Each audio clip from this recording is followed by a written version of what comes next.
So what are the signs that the storm is gathering?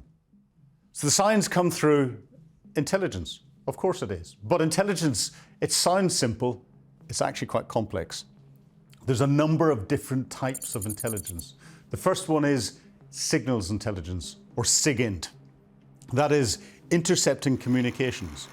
Think of, during the Second World War, the interception of the German Enigma codes being transmitted and broken in Bletchley Park.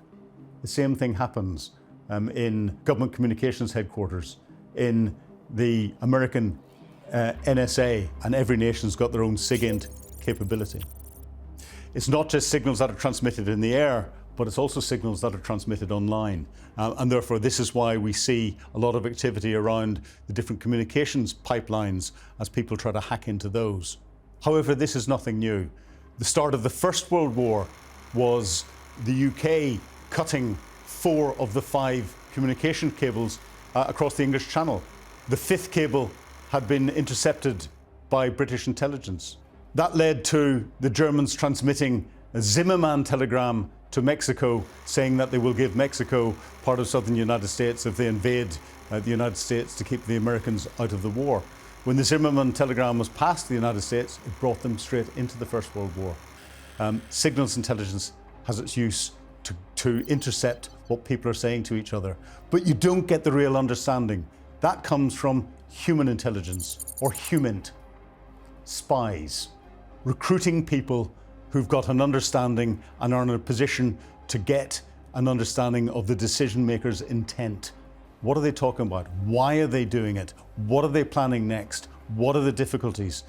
The sorts of things that it's very difficult to pick up in the interception of a telephone call, or a military radio signal, or messaging across the internet. It's been able to interact with people from that human perspective and get that real understanding.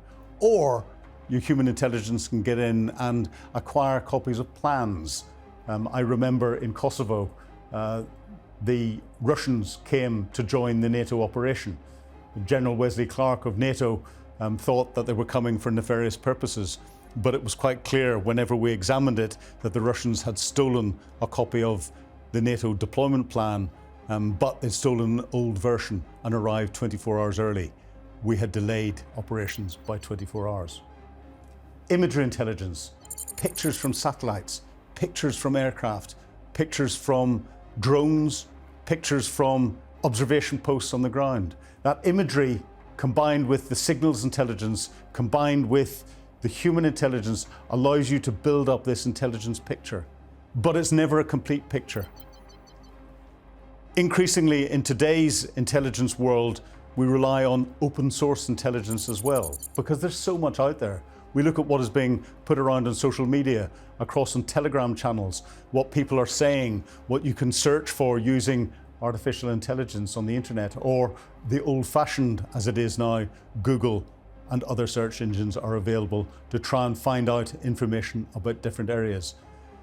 Google Earth is one of the best open source intelligence platforms that exists.